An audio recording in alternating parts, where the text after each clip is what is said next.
Carruagens foram iluminadas pelos raios do sol.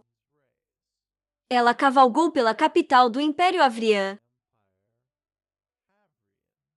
4 anos após o fim da guerra, com a igreja de Artemis, o cocheiro anunciou sua chegada à capital.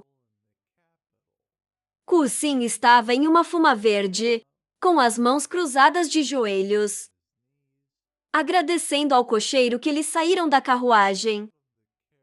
Enquanto ele carregava sua bagagem, ele de repente pegou sua mala e entrou em pânico quando ouviu seu nome.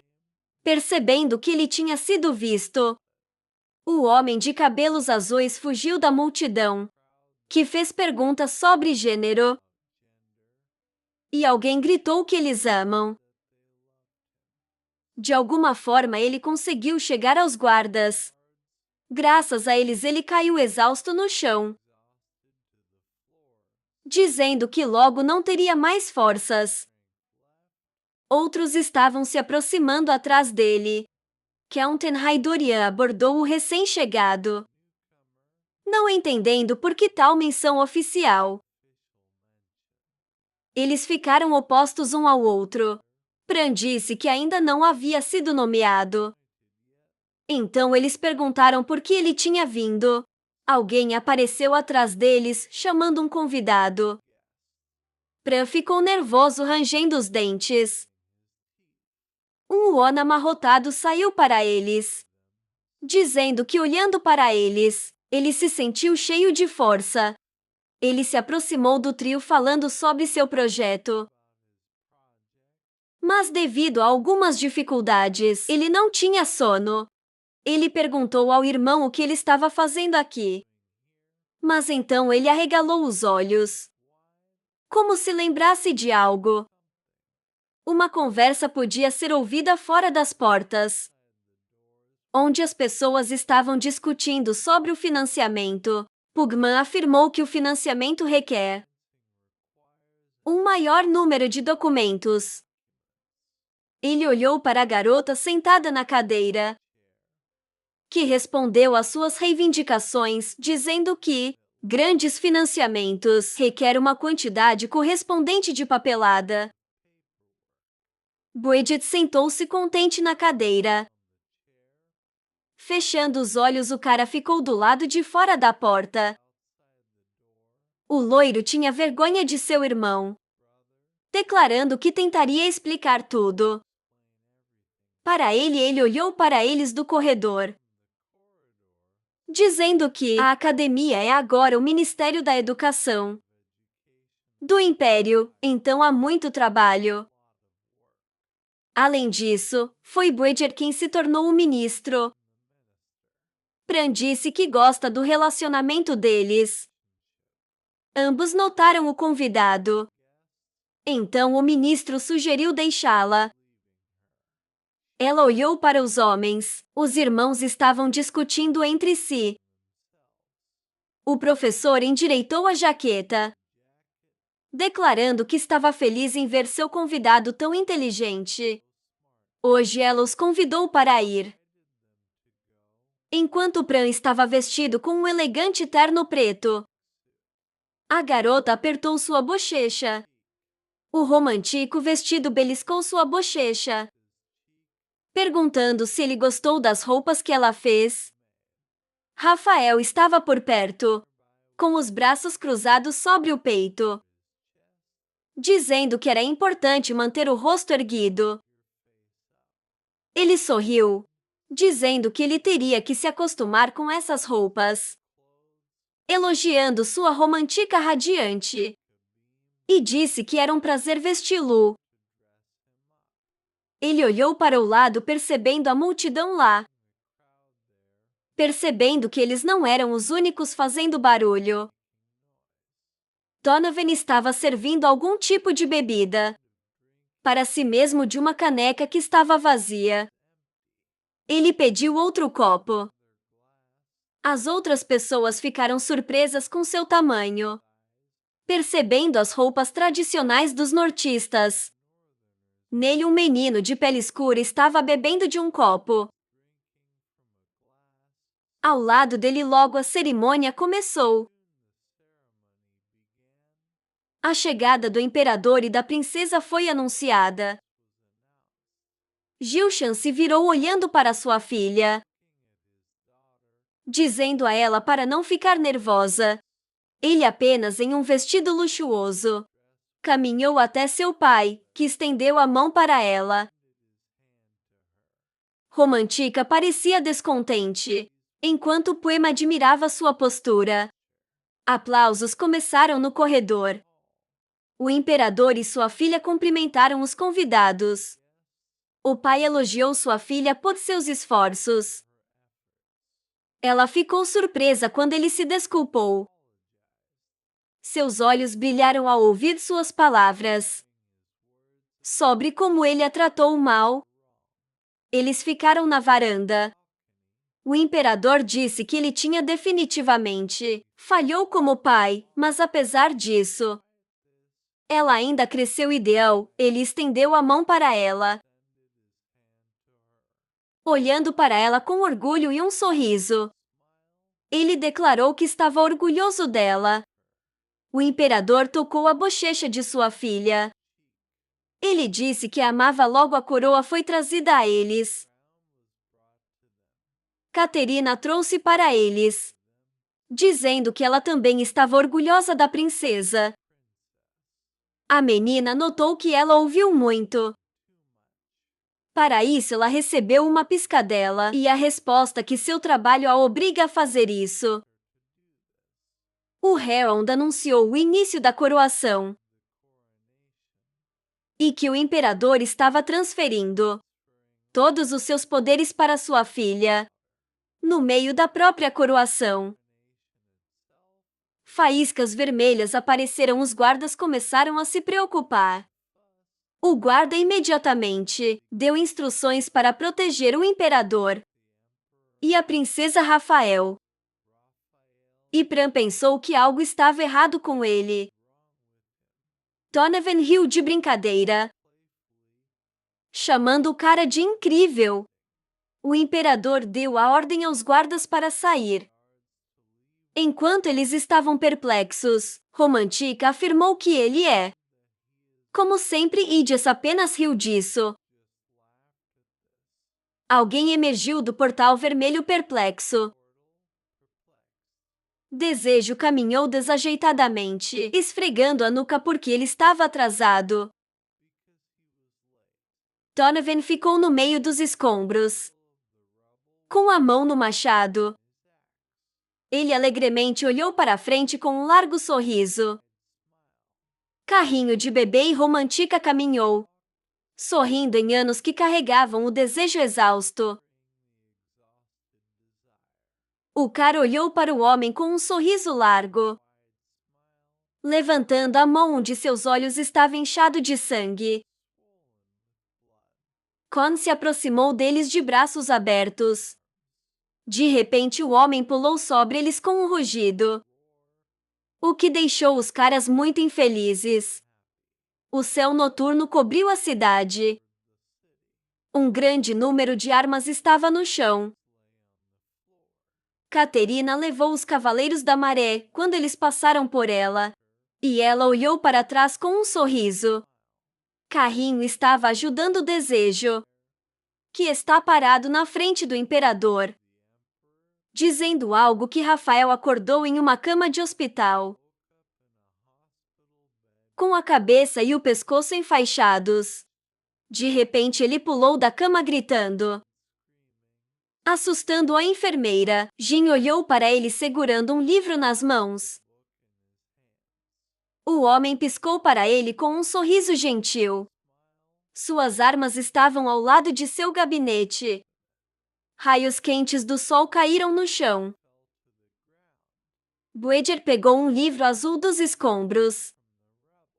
Os mágicos limparam os escombros, enquanto a menina olhava para Nakotica. Ela olhou para cima com um sorriso suave, sua cabeça enrolada em um curativo. A letra dourada H brilhou ao sol. Os caras olharam para nossa Zeri incompreensivelmente. Ele estava fazendo agachamentos com uma barra nos ombros. Com um largo sorriso, buquês de flores jaziam nos túmulos. Bandeiras do Império penduradas acima dos cavaleiros. Jean, Ophion e Caterina ficaram na frente do exército. Vestido com roupas de manhã, o imperador estava de joelhos. Ele baixou a cabeça na frente dos túmulos. Segurando sua lança, um galho seco estava no chão escuro. Desejo pisou nela com sua muleta. O olho do cara estava enfaixado, e ele estava apoiado em uma grande muleta com as duas mãos. Hefesto olhou para ele, surpreso que ele tinha vindo. A lápide do mestre ficou ao lado das raízes da árvore. A loira perguntou ao cara se ele sabia disso, ao qual o jovem respondeu que ele só descobriu pelo testamento de John. Hefesto perguntou-lhe se era possível que o mestre queria manter isso em segredo. De todos, o cara ficou na frente das lápides. Os raios brilhantes do sol iluminou as folhas da árvore. O jovem respondeu que como parecia para ele, o mestre não era tal pessoa, e que ele não poderia dizer sobre isso diretamente, porque ele só sabia falar sobre magia. A sombra da coroa da árvore caiu na lápide. O jovem acrescentou que ninguém sabia que ele tinha um amante. Hefesto olhou para o cara que pediu para ser deixado sozinho. E então disse que nesse caso, ele já iria embora. Desejo começou a afundar no chão com dificuldade, enquanto a loira se afastava cada vez mais. Ele se sentou na grama sorrindo e dizendo que ele não conseguia nem pensar em tal coisa. Ele chamou o mestre astuto na lápide, acrescentando que ele nunca contou a ele sobre isso. O cara olhou para a laje adjacente e disse ao mestre que ficou muito surpreso quando e que após a morte ele queria ser enterrado ao lado dela, porque ele nem sabia disso. O homem foi um daqueles que escreveu um testamento com antecedência. O jovem olhou para o anel de ouro, o rubi em que brilhava ao sol, e perguntou por que deixar isso para ele, mesmo que ele agora entenda que tipo de anel é. Olhando novamente para o túmulo vizinho, ele disse que estava arrependido, que ele não tinha ouvido falar do próprio mestre, após o qual ele se virou para sua amada, dizendo que como ela já tinha ouvido, ele nunca tinha contado sobre ela, acrescentando que ela provavelmente é uma pena. O jovem abaixou as mãos no chão, pedindo-lhes para cuidar um do outro. Uma leve brisa soprou as folhas da árvore, e o cara desejou que eles descansassem em paz. Ele se levantou com dificuldade, encostado na muleta, e disse que parecia-lhe que ele estaria ocupado até o pescoço, porque Priscila ainda não lhe daria paz, e havia muito trabalho a fazer. De repente ele colocou a mão no bolso. Lembrando de algo, ele colocou a mão no topo da laje, dizendo que ele tinha um presente para o mestre. Levantando a mão, ele deixou uma peça de xadrez no túmulo. Desejo olhou para o fogão com um sorriso, dizendo que ele viria com mais frequência. Ele olhou para o túmulo de seu amigo uma última vez, com um sorriso suave. O jovem se virou e começou a se afastar, quando de repente ele ouviu um cheque silencioso. Desejo rapidamente voltou, olhando para os túmulos com surpresa. O vento farfalhava através da folhagem, soprando folhas caídas. E a peça do peito brilhou ao sol. O cara franziu o lábio em frustração, tentando não derramar uma lágrima. Ele sorriu levemente, virou-se e disse que desta vez você ganharia. Algumas folhas caíram ao lado da figura, de pé no túmulo. O cristal azul iluminou o corredor escuro. O cara estava sentado na masmorra, olhando para o prisioneiro que disse que se perguntou por que diabos ele de repente decidiu visitá-los. Tarka tinha sangue no lábio e disse, irritavelmente, que ele não concordaria com seus termos. O cara algemado franziu a testa com raiva, dizendo ao jovem para se perder, porque ele já estava cansado de seu rosto. Desejo sentou-se em um banquinho segurando sua muleta ao lado dele e disse que achava que era uma boa oferta. O jovem olhou por cima do ombro. Sharina perguntou por que ele achava que eles aceitariam seus termos. A menina estava de joelhos. Suas mãos estavam acorrentadas à parede. Ela perguntou com qual eles deveriam concordar. Porque ele era e continua sendo um inimigo de Ícaro. Ela estreitou os olhos ligeiramente, franzindo a testa e desejando que ele não tivesse estado lá desde o início. Suas palavras foram interrompidas por um vírus, concordando com as condições do jovem. Desejo olhou para o homem surpreso. Os prisioneiros gritaram com ele, perguntando se ele era louco. Esteban abaixou a cabeça em frustração, dizendo que ele queria apresentar suas condições. Antes de aceitá-lo, Sharina gritou com ele, perguntando se ele achava que o cara iria ouvi-lo. O homem imaginou Ícaro de costas para ele e pediu ao cara para deixá-los enterrá-lo. Lágrimas começaram a escorrer por seu rosto. O homem acrescentou que, embora não sejam parentes dele por sangue, eles ainda são sua única família e que ele sabe como é difícil organizar um funeral para um criminoso. A menina começou a chorar baixinho enquanto ele dizia isso. Tarka silenciosamente olhou para frente, enquanto seu aliado disse que ainda queria pedir ao jovem para deixe-os avisá-lo, porque isso é tudo que ele queria. Se o desejo concordasse, o homem aceitaria imediatamente sua oferta. O cara bateu levemente no chão com sua muleta e disse que tudo seria organizado. Ele colocou a muleta sob o ombro, olhou para os prisioneiros e jurou por seu nome, como mestre da Torre de Magia e um membro da Guarda Imperial. Os raios quentes do sol iluminaram o palácio. Romantica exclamou perguntando por que ele concordou. O jovem respondeu que alguém tinha que fazer isso.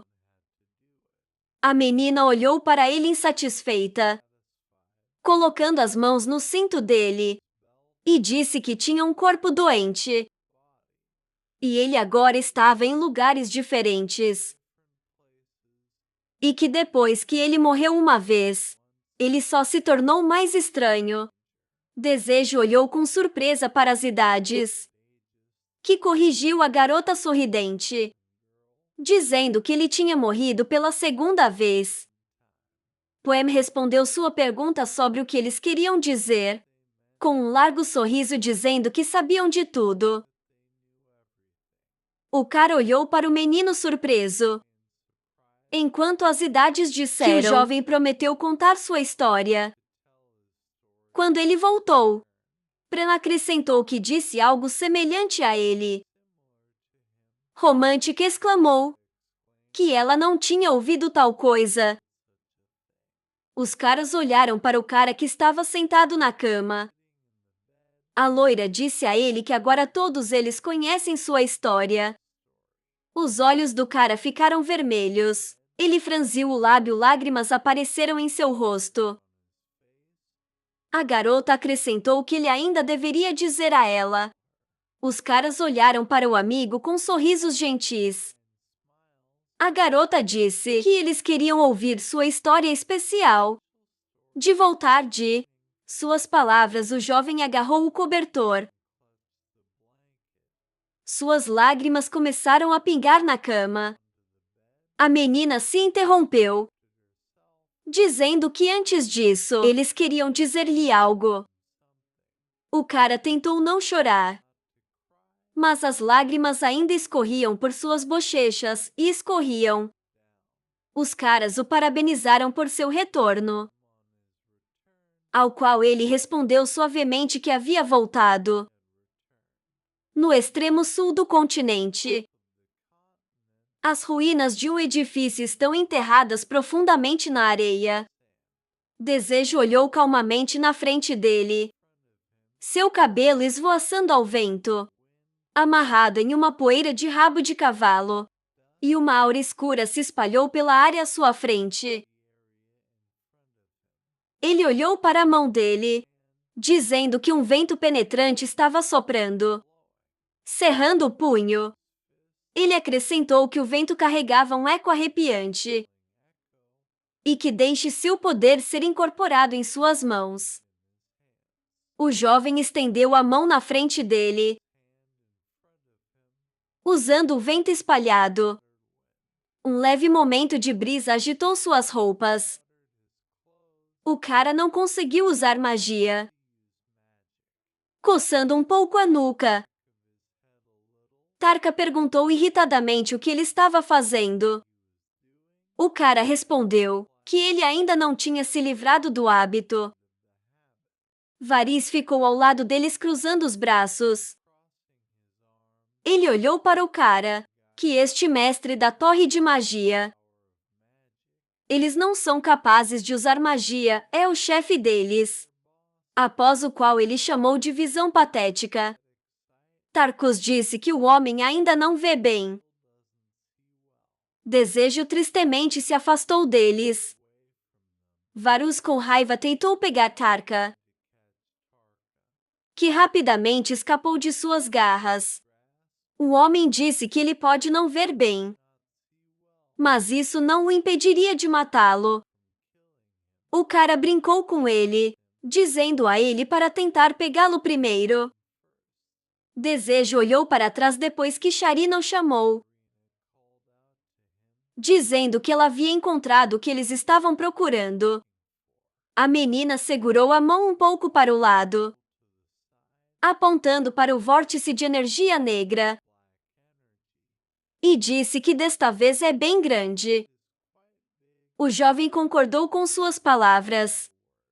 Ele arregaçou a manga com um sorriso, dizendo a ela para não se preocupar e se afastar um pouco dele. Padrões de fogo cobriram a mão do cara. Energia escarlate pairava ao redor dele. Boris carregava o alvo na mão. A garota disse a eles para pararem de brincar e se prepararem. Os homens concordaram com ela. Eles ficaram em posição se preparando para a batalha. Desejo acenou com a mão, espalhando energia negra para os lados, dizendo que neste caso era hora de ele começar. Um tumor escuro começou a aparecer no chão. Desejo rapidamente se abaixou, apontando a mão para ela. O chão abaixo dele tremeu, e energia negra girou pelo chão. Os caras observaram cuidadosamente o que estava acontecendo, e a mão do cara tocou a bagunça borbulhante. De repente a terra tremeu com vigor renovado, jogando pequenos fragmentos no ar. Em minha direção, uma massa negra gigantesca explodiu sob a areia, com grande força sacudindo o chão. O jovem franziu a testa levemente, dizendo que a mesma coisa estava acontecendo aqui. Ele sorriu amplamente, dizendo que eles não iam doar. Pacificamente, cavaleiros inimigos começaram a emergir da substância negra. Um dos guerreiros balançou sua espada. Boris protegeu o cara levando o golpe na mão,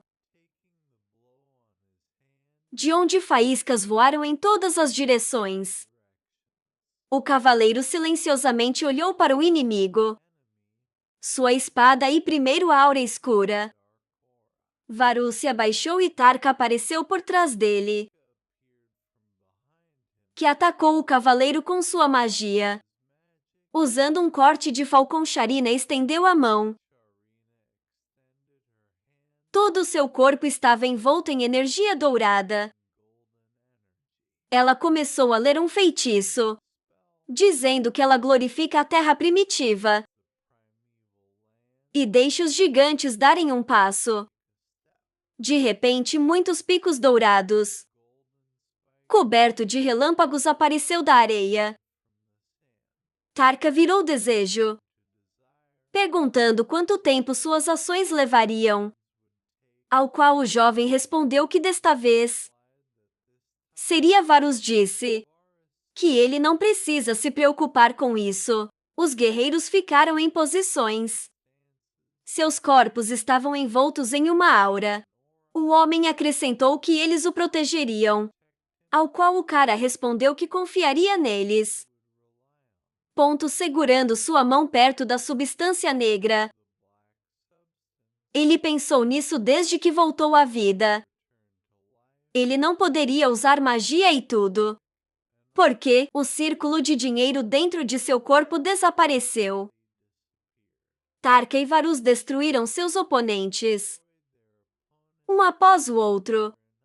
O cara acrescentou que o motivo era provavelmente que ele sincronizou seu círculo com o coração do dragão. Embora momentaneamente, Sharina lançou um feitiço atrás do cara.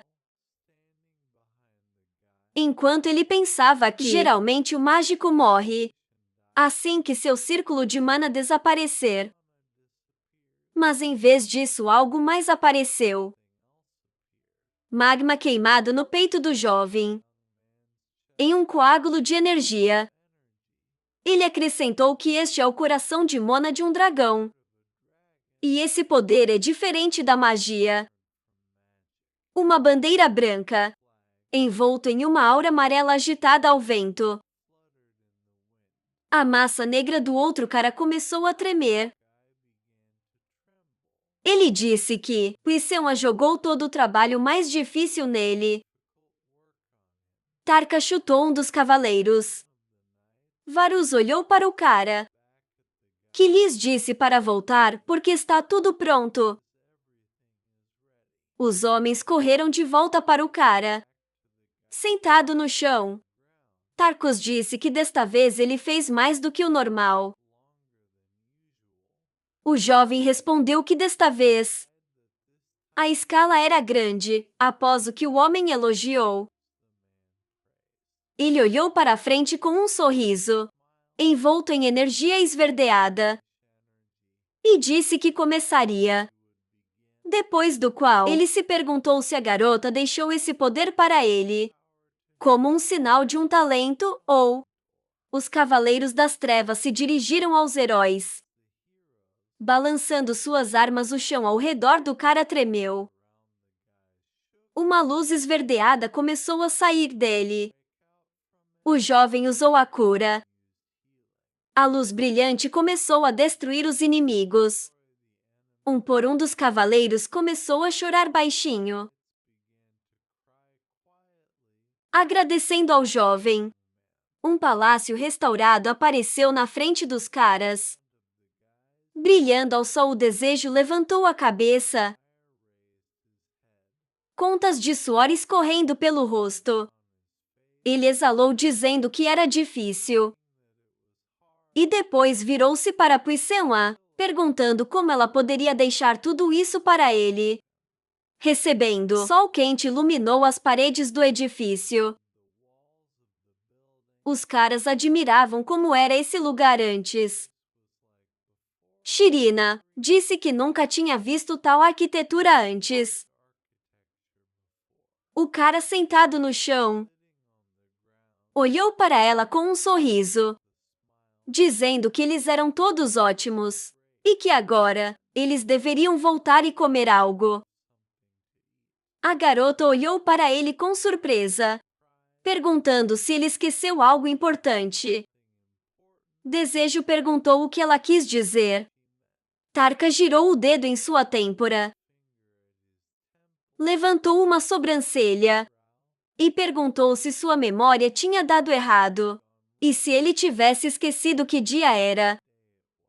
O jovem olhou para eles incompreensivelmente.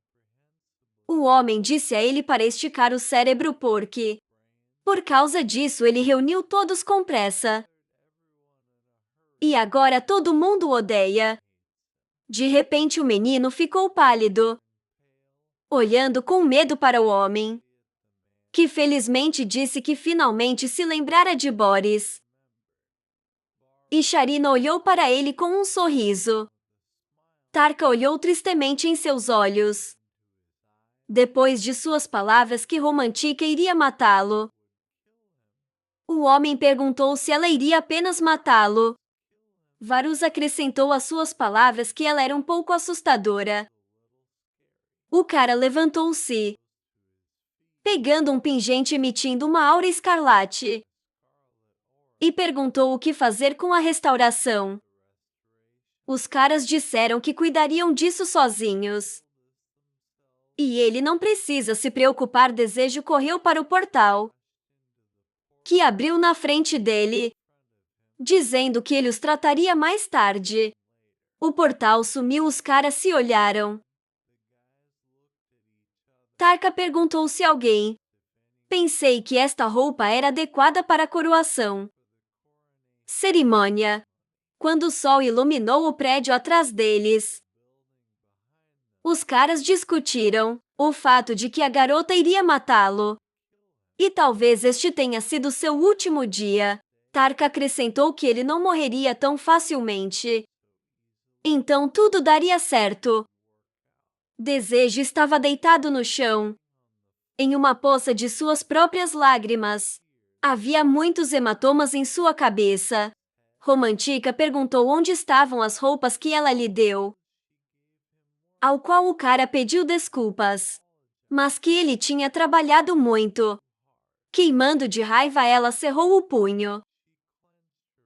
Perguntou se havia mais alguma coisa que ele queria dizer. Antes de morrer, o jovem pediu misericórdia.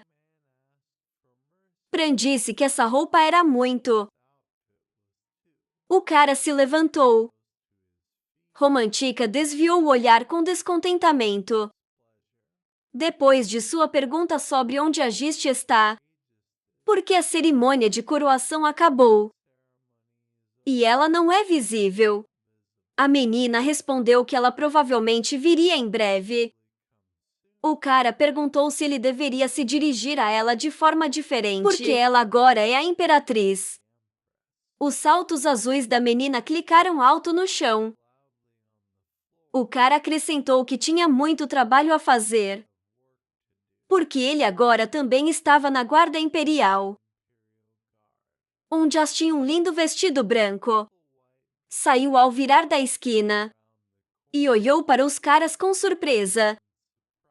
O cara ajoelhado na frente do Romantico olhou para ela quando ela o chamou. A menina disse que a imperatriz veio. Ponto final. Ele sorriu amplamente, se desculpando por estar atrasado. A garota olhou para ele com medo, encolheu os ombros e se desculpou. Disse que precisava fugir. Os caras olharam para ela incompreensivelmente, enquanto ela gaguejava que o imperador estava procurando por ele. Um homem envolto em uma aura caminhou ameaçadoramente ao longo do corredor. A garota exclamou, com medo de que seu pai o matasse. O imperador perguntou onde o desejo estava agora. O cara ficou pálido e timidamente perguntou por que ele precisava disso. As persianas douradas das janelas foram iluminados com luz brilhante. A empregada pegou a capa que o imperador havia jogado fora, dizendo que só tinha muito trabalho a fazer como imperatriz. E agora ele poderia descansar um pouco e ajudá-la a aprender a arte de governar. Gilshan olhou para a filha envergonhada e perguntou se ela tinha pensado no casamento. Ele propôs que a garota se lembrasse de suas palavras com um sorriso. O imperador novamente falou sobre o jovem, cuja família ele havia contado antes, porque agora ele estava no corredor, acrescentando que ele o escolheu pessoalmente. Então as meninas definitivamente gostariam dele. A nova Qual Nempes Box queria dizer algo, mas o homem a interrompeu, dizendo que ela deveria tentar conhecê-lo, porque não vai fazê-la se sentir mal. Uma luz branca brilhante iluminou a sala. Ele também disse que agora que ela era a imperatriz, ela deve encontrar um companheiro, porque o casamento era necessário para dar ao império uma sensação de estabilidade. A garota desajeitadamente abaixou o olhar, franzindo a testa levemente. O ex-imperador disse que iria imediatamente organizar uma reunião com ela. A loira franziu o lábio. O homem olhou para sua filha, que gritou para ele e ela encolheu os ombros, mantendo a cabeça baixa, e disse que ela seguiu a vontade dele toda a sua vida. E na cerimônia de coroação, ele disse que estava orgulhoso dela. Ele apenas olhou para o chão sem jeito, dizendo que como filha ele se orgulhava de, e como imperatriz ela acreditava que ela tinha o direito de escolher seu companheiro como ela desejava. Caterina fechou os olhos com um sorriso. O homem disse que decidiu não forçá-la mais. E ainda assim ele quase pegou o antigo. A menina disse que entendeu por que ele fez isso. O pai se aproximou de sua filha, perguntando se ela diria a ele. Ele gentilmente colocou a mão no ombro dela, perguntando quem era a pessoa que acendeu o fogo no coração de sua filha. A garota hesitou desajeitadamente dizendo algo. Caterina olhou com medo para o rosto do ex-imperador. Depois das palavras da garota, que o pai dela já conhecia esse homem muito bem, a mulher com medo pediu à imperatriz para esperar. Ele apenas corou olhando para longe com um sorriso e chamou o nome de desejo. Gilshan sorriu rindo sinistramente. Seus olhos ficaram injetados, e ele disse com um sorriso sinistro que afinal, eles não eram apenas um relacionamento comum entre um membro do grupo e um líder. A menina olhou para o pai com medo. Voltando-se para ele, o homem acrescentou que estava chateado. Seu corpo foi engolfado por uma aura escura. Caterina ficou entre ele e a Egiste. Ela tentou freneticamente acalmar o ex-imperador, dizendo que era apenas um nome. E tanto quanto ela sabe, eles realmente têm um relacionamento comum no grupo. A sombra sinistra de um homem pairava sobre ela. Ele perguntou à mulher onde o desejo estava agora. Caterina timidamente disse que as coisas estavam ruins. O homem olhou para cima dizendo que ele mesmo o encontraria. E então se virou para Jin. O espadachim ficou parado na esquina nas sombras, dizendo que ele estava aqui. O ex-imperador pediu para lhe dar uma espada, para que ele pudesse cortar a cabeça do cara com ela. Jen olhou para ele sem expressão, pensando por um momento com um largo sorriso. Ele se ajoelhou apresentando a espada a Gilshen e disse que poderia usá-la como quisesse. O ex-imperador disse que não esqueceria sua lealdade e o homem franziu a testa.